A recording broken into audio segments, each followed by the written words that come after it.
కొత్తగా ఏర్పడిన ప్రభుత్వం చంద్రబాబు నాయుడు గారు ముఖ్యమంత్రిగా ప్రమాణ స్వీకారం చేసి 3 నెలలు కావస్తుంది. ఈ 3 నెలల్లో ఆంధ్రప్రదేశ్ రాష్ట్రంలో దౌర్జన్యాలు, దహనకాండలు, అల్లర్లు, మానభంగాలు ఇలాగా ఆంధ్రప్రదేశ్ అంతా కూడా ఎప్పుడూ కూడా లేని విధంగా అగ్నిగుండంలా మారుస్తూ ఉన్నారు. గతంలో లోకేష్ గారు చెప్పినట్టు రెడ్ బుక్ రాజ్యాంగాన్ని నడుపుతూ ఉన్నారు ఆంధ్రప్రదేశ్ రాష్ట్రంలో. ఇది ఇవాళ క్లియర్గా తేటతెల్లం అవుతూ ఉంది.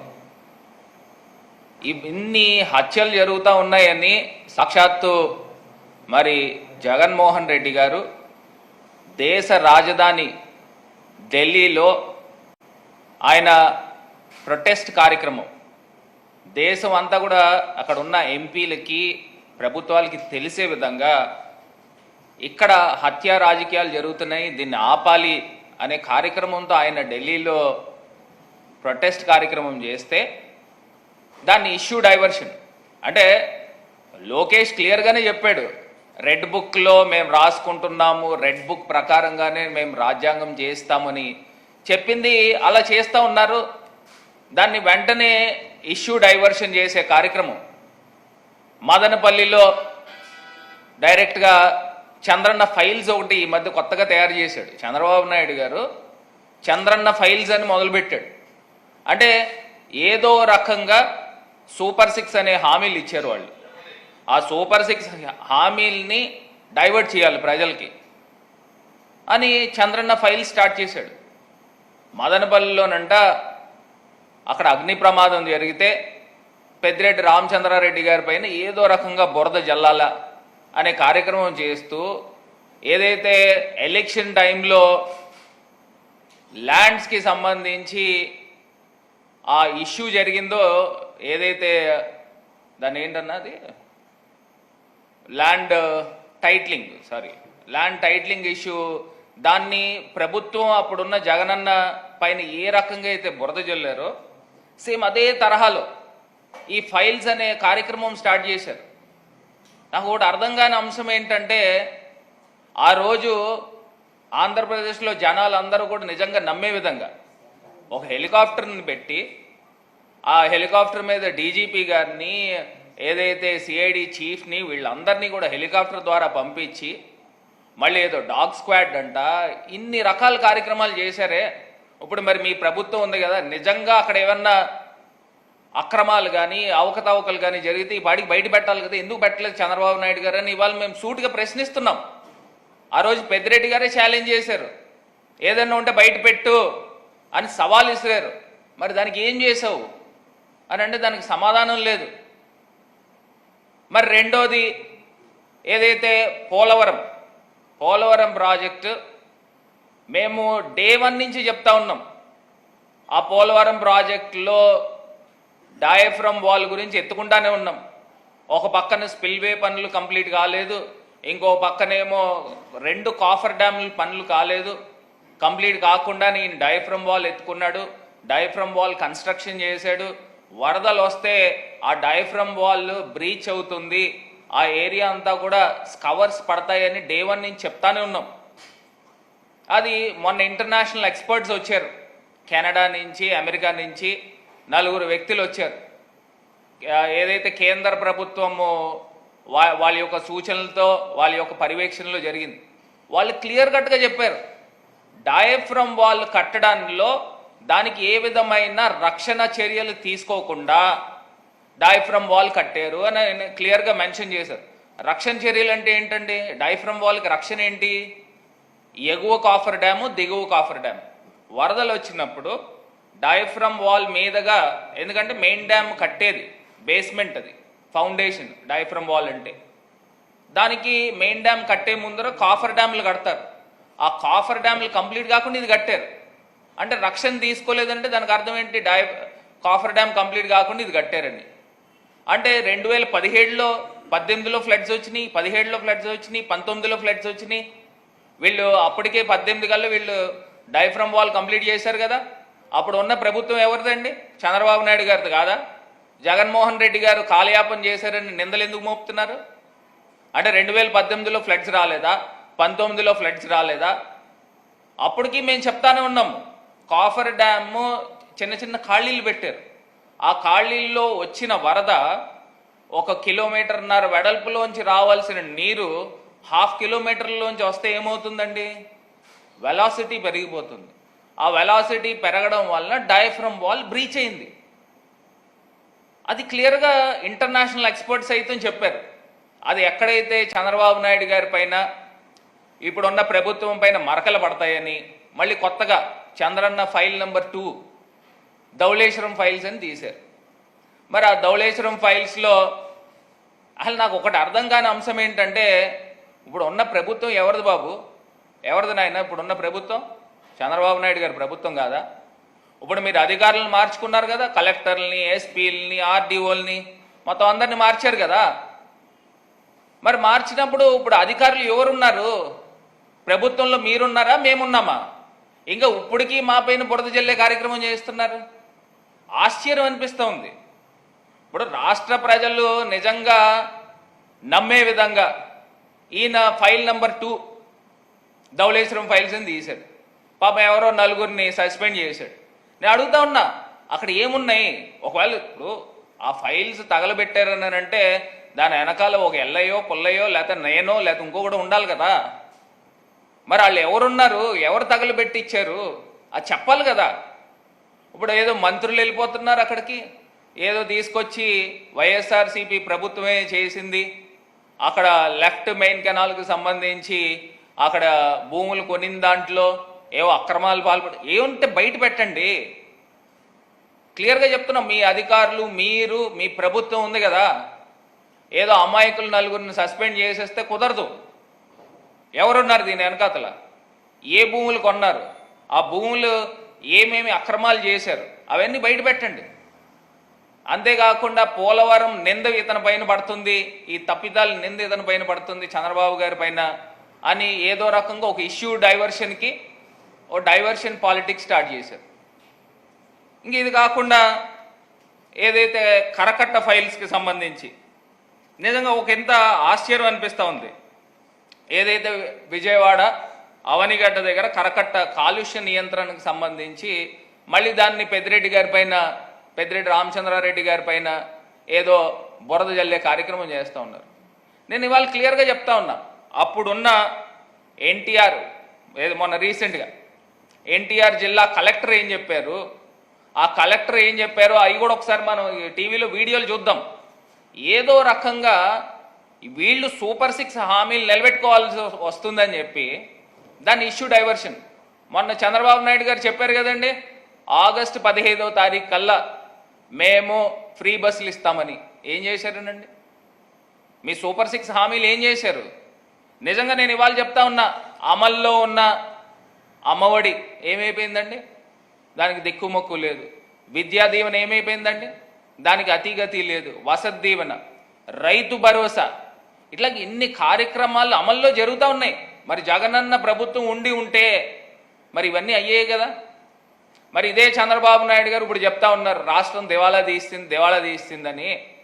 క్లియర్గా ఆ రోజు ముఖ్యమంత్రి గారు ప్రెస్ మీట్, మాజీ ముఖ్యమంత్రి గారు జగన్మోహన్ రెడ్డి గారు ప్రెస్ మీట్ పెట్టారు. ప్రెస్ మీట్లో డైరెక్ట్గా మొత్తం అన్ని చూపించారు. ఎఫ్ఆర్బిఎం పరిధిలో వచ్చిన మేము చేసిన అప్పులన్నీ 2014 నుంచి 19 దాకా చంద్రబాబు నాయుడు గారు చేసిన అప్పులన్నీ వివిధ కార్పొరేషన్లు అని చెప్తా ఉన్నారు. ఆ కార్పొరేషన్ల ద్వారాగా కూడా మేము చేసిన అప్పులన్నీ అని క్లియర్గా చూపించారు.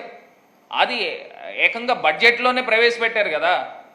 ఇవన్నీ కూడా క్లియర్గా చూపించిన తర్వాత కూడా ఈయన చెప్తా ఉన్నాడు రాష్ట్రం అప్పుల పాలైపోయింది. మరి అప్పుల పాలైపోయిందని నీకు తెలిసినప్పుడు నువ్వు సూపర్ 6 హామీలు ఇచ్చి ప్రజల్ని ఎందుకు ఏమార్చావని అడుగుతా ఉన్నా, ప్రజల్ని ఎందుకు మోసం చేసావని అడుగుతా ఉన్నా. మరి చేయలేని పరిస్థితుల్లో మీరు ఉన్నప్పుడు, చంద్రబాబు నాయుడు గారు ఉన్నప్పుడు మీరు ఏ రకంగా తల్లికి వందనం అని చెప్తారు? ఇంట్లో ఎంతమంది పిల్లలు ఉంటే అంతమంది పిల్లలకి మేము తల్లికి వందనం 15,000 రూపాయలు ఇస్తామని ఎట్లా చెప్తారు? అదే రకంగా ఇంట్లో ఉన్న ప్రతి మహిళకి నెల 1,500 రూపాయలు ఇస్తూ ఉంటాం అని చెప్పి ఎట్లా చెప్తారు? మీరు ప్రచారాలు ఇలానే వాడుకుని ఏదో రకంగా అధికార పీఠం ఎక్కిన తర్వాత ప్రజలకి మొండి చేయి చూపించారు. ఇంకా వ్యవస్థలు మారాలండి. రాజకీయాల్లో ఈ రకమైన రాజకీయ నాయకులు ఉన్నంతకాలం కూడా ప్రజల పరిస్థితి ఈ రకంగానే ఉంటాయి. ఇప్పుడు ఎన్టీఆర్ జిల్లా కలెక్టర్ గారు ఏం చెప్పారు, ఏదైతే అవనిగడ్డ ఆ ఫైల్కి సంబంధించి ఒక వీడియో చూద్దాము. ఒకసారి ఆయన ఏం చెప్పారు, లేదా నేనేం చెప్తున్నాను, నా దాంట్లో అబద్ధం ఉందా ఒకసారి చూడండి. సౌండ్ పెట్టండి.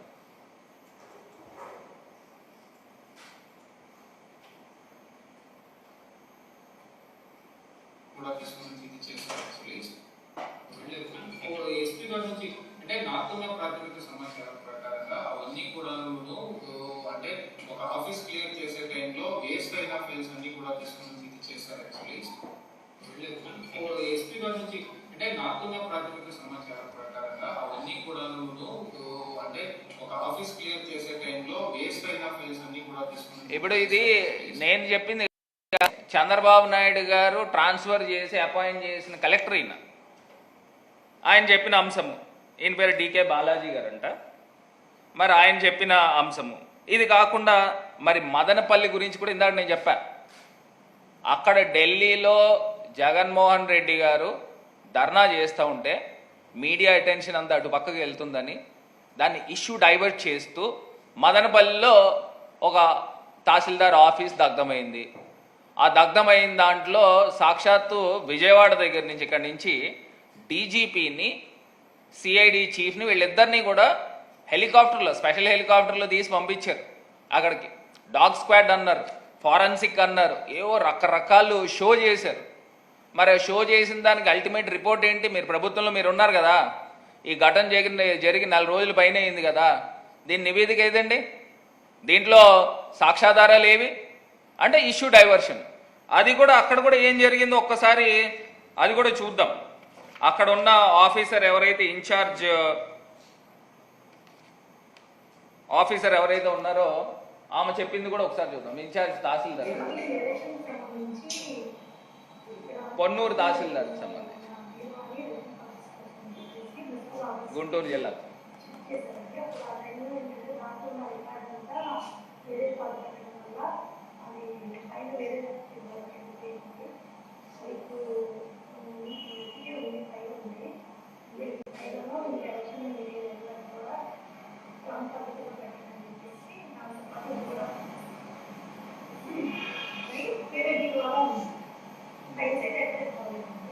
ఆవిడ చెప్తా ఉంది ఫైల్స్ అయితే ఎక్కడికి పోలేదని క్లియర్గా చెప్తా ఉంది. ఆమె పొన్నూరుకు సంబంధించిన ఇన్ఛార్జ్ తహసీల్దార్ ప్రశాంతి. ఇది కాకుండా ధవళేశ్వరంకి సంబంధించి నేను ఇందాక చెప్పాను కదండి, ఎక్స్పర్ట్స్ వచ్చారు, ఇంటర్నేషనల్ ఎక్స్పర్ట్స్ అమెరికా నుంచి కెనడా నుంచి వచ్చి క్లియర్గా గత ప్రభుత్వము అంటే 14 to 19 ఉన్న ప్రభుత్వం చంద్రబాబు నాయుడు గారి ప్రభుత్వంలో ఏదైతే డయాఫ్రమ్ వాల్కి రక్షణగా ఏది పెట్టకపోవడం వలన డయాఫ్రమ్ వాల్ బ్రీచ్ అయిందని వాళ్ళు క్లియర్గా స్టేట్మెంట్ ఇచ్చారు. మరి ఆ డయాఫ్రమ్ వాల్ కట్టింది ఎవరు? డయాఫ్రమ్ వాల్ కాఫర్ డ్యామ్ కట్టకుండా దాన్ని ఇష్యూ డైవర్ట్ చేయడానికి ధవళేశ్వరం ఫైల్స్ అని. అంటే ఏదో ఆయనేమో లోకేష్ ఏమో రెడ్ బుక్, చంద్రబాబు గారిదేమో Chandranna files, file number 1, file number 2, file number 3, file number 4. ఇప్పుడు ఆయన చంద్రన్న ఫైల్స్ నడుపుతూ ఉంది ఇప్పుడు ట్రెండింగ్. అదేదన్నా హ్యాష్ ట్యాగ్ పెట్టి నడిపితే మొత్తం ఫుల్ రీచ్ వెళ్తుంది. ఒక్కసారి ఏదైతే ధవళేశ్వరం తహసీల్దార్ ఆర్డీఓ రాజమండ్రి ఆర్డీఓ ఏమైతే చెప్పారో ఒకసారి ఆవిడ కూడా విందాం. ఆర్డీఓ రాజమండ్రి ఆర్డీఓ ఆమె చెప్పిన మాట, అన్సైన్డ్ కాపీసు, జెరాక్స్ కాపీలు ఇవి వేస్ట్ పేపర్స్ అని ఆవిడే చెప్తా ఉన్నారు. అవి కాల్చేయరు అని చెప్తా ఉన్నారు. కాల్చిన దానికి వైఎస్ఆర్సీపీకి ఏం సంబంధం అండి? అసలు నా తెలియక అడుగుతాను. ఇప్పుడున్న కలెక్టర్ మీరు నియమించిన వాళ్ళు కాదా? ఇప్పుడున్న ప్రభుత్వం కాదా? ఇప్పుడు ఎస్పీ ఎవరు నియమించిన వాళ్ళు? మీరు నియమించిన వాళ్ళు కాదా? ఇప్పుడు ఈవిడ చెప్తున్న ఆర్డీఓ కూడా, ఆమె ఆర్డీఓ గారి పేరు లక్ష్మీ శివజ్యోతి అంట, ఆమె కూడా చెప్తా ఉంది. అది కూడా ఆమెను కూడా మీరే నియమించుకున్నారు కదా ట్రాన్స్ఫర్ చేసి. మరి ఆమె చెప్తా ఉన్నారు అసలు వైఎస్ఆర్సీపీకి ఏం సంబంధం, జగన్మోహన్ రెడ్డి గారికి ఏం సంబంధం అని నాకు అక్కడ అర్థం కావట్లా. అంటే ఇప్పుడు మీరు తీసుకొచ్చి అక్కడ నంది ఉంటే ఆ నందిని 10 సార్లు పంది పంది పంది పంది అని అంటే జనాలు బహుశా నిజంగానే పందేమో అనుకుంటారు. ఆ రకమైన కార్యక్రమాలు చేస్తూ ఉన్నారు. అంటే ల్యాండ్ టైటిలింగ్ యాక్ట్లో మీరు ఏ రకంగా అయితే దుష్ప్రచారం చేసి ఆ రోజు మీరు అధికారం పీఠం ఎక్కారు, అదే తరహాలో ఇప్పుడు ఇష్యూ డైవర్షన్ చంద్రన్న ఫైల్స్ అని స్టార్ట్ చేశారు. సూపర్ 6 హామీలు ఎక్కడ నెరవేర్చాలి, ఎక్కడ స్టార్ట్ చేయాలి, దాన్ని ప్రజలు దృష్టి మరలించాలనే కార్యక్రమం జరుగుతూ ఉంది. మరి ఇది కాకుండా ఫైనల్గా ఇంకొక అంశము ఏదైతే ఇప్పుడు చంద్రబాబు నాయుడు గారు హుటాహుటిన శ్రీ సిటీ వెళ్ళిపోయారు. ఆ శ్రీ సిటీలో ఇవాళ ఆయన ఒక 15 ఇండస్ట్రీలని ప్రారంభోత్సవం చేస్తున్నారు. నాకు ఒకటి తెలియగా అడుగుతాను, ఇప్పుడు వచ్చిన గవర్నమెంట్ 3 నెలలైంది. ఇవన్నీ కూడా జగన్మోహన్ రెడ్డి గారు ముఖ్యమంత్రి కింద ఉన్నప్పుడు ఇవన్నీ స్టార్ట్ అయినాయి, శంకుస్థాపనలు అయినాయి. ఇక్కడ ఆయన ఆఫీస్ దగ్గర, క్యాంప్ ఆఫీస్ దగ్గరే వర్చువల్గా ప్రారంభించారు, శంకుస్థాపన చేశారు. అవి ప్రొడక్షన్లో ఆల్రెడీ ఉన్నాయి. ఆ ప్రొడక్షన్లో ఉన్న వాటిని ఈయన తీసుకొచ్చి ఓపెనింగ్ చేస్తున్నాడు. ఇంకా నాకు ఇంకో కొంత ఆశ్చర్యం ఏంటంటే, ఆల్రెడీ వర్క్ స్టార్ట్ అయిపోయి, కన్స్ట్రక్షన్ స్టార్ట్ అయిపోయినాయి కొన్ని ఇండస్ట్రీలకు సంబంధించి, దాన్ని ఇవాళ తీసుకొచ్చి శంకుస్థాపన చేస్తూ ఉన్నాడు. వీళ్ళు వచ్చింది 3 నెలలైంది. అదేదో వీళ్ళేదో గొప్పగా చేసేసినట్టు మీడియాల్లోనూ వాళ్ళకున్న పేపర్లలోనూ వేసుకుంటూ ఉన్నారు. చంద్రబాబు నాయుడు గారు మార్క్ రాజకీయం చూపించారు. అంటే 3 నెలల్లో ఎక్కడైనా ఇండస్ట్రీలు ప్రారంభించేయడం, కట్టేయడం, ప్రొడక్షన్ తీసుకొచ్చేయడం జరుగుతుందండి ఎక్కడైనా? మరండి క్రెడిట్ అంతా ఎవరిదండి? ఇది జగన్మోహన్ రెడ్డి గారిది కాదా? అంటే మీకులాగా మేము ప్రచారం చేసుకోలేకపోవచ్చు, కాకపోతే ఈ వాస్తవాలు ఈ ప్రజలన్నీ కూడా గమనించాలి. ఎందుకంటే జగన్మోహన్ రెడ్డి గారు ముఖ్యమంత్రి కింద ఉన్నప్పుడే ఈ ఇండస్ట్రీలు శంకుస్థాపనలు జరిగినాయి. ఇవి కంప్లీట్ అయ్యి ఆల్రెడీ ప్రొడక్షన్లో వచ్చేసినాయి. అవి వర్చువల్గా కూడా ఆయన కొన్ని ఓపెన్ చేయడం కూడా జరిగింది. ఇప్పుడు ఇవాళ తీసుకొచ్చి చంద్రబాబు నాయుడు గారు మీడియా స్టంట్, అంతకుమించి ఏం లేదు. లేదా 3 నెలల్లో ఇండస్ట్రీలు కట్టడం ఎలాగైపోద్ది, ప్రొడక్షన్ చేసేయడం ఎలాగైపోద్ది. ఆల్రెడీ అక్కడ శ్రీ సిటీలో కొన్ని వెళ్తే కొన్ని ఇండస్ట్రీలు ఆల్రెడీ స్టార్ట్ అయిపోయినాయి వర్క్. ఈయన తీసుకొచ్చి భూమి పూజ అని స్టార్ట్ చేస్తూ ఉన్నారు. ఇవన్నీ కూడా ప్రజలు గమనించాలి. ఇవన్నీ కూడా ఇంకా క్లియర్ డేటాతో ఒకరోజు పవర్ పాయింట్ ప్రజెంటేషన్ చేస్తాం. మీరు ప్రభుత్వంలో ఉన్న హయాంలో మీరెన్ని ఇండస్ట్రీలు తీసుకొచ్చారు, మేమెన్ని ఇండస్ట్రీలు తీసుకొచ్చాము. మేము బహుశా వెనకబడి ఉండొచ్చు పబ్లిసిటీలో, మీకులాగా లేనిది ఉన్నట్టు, ఉన్నది లేనట్టు చెప్పుకునే ఆ కెపాసిటీ మా దగ్గర లేదు. కాకపోతే మేము వాస్తవాలు మాట్లాడుతూ ఉన్నాము, ప్రజలకు ఏదైతే చేయగలుగుతామో అదే చెప్తా ఉన్నాం. అది మేము చెప్పాము కాబట్టి ప్రజలు ఇంకా ఎక్కువ పథకాలు చంద్రబాబు నాయుడు గారు ఇచ్చేస్తున్నాడు అని ప్రచారం చేశారు కదా, ప్రజలు నమ్మారు. నమ్మిన తర్వాత ఇవాళ ప్రజలు నోట్లో మట్టి కొట్టే కార్యక్రమము చంద్రబాబు నాయుడు గారు ప్రభుత్వం చేస్తూ ఉన్నారు. ఈ వాస్తవాలు ప్రజలు గమనించగలరని ఈ సందర్భంగా తెలియపరుస్తారు.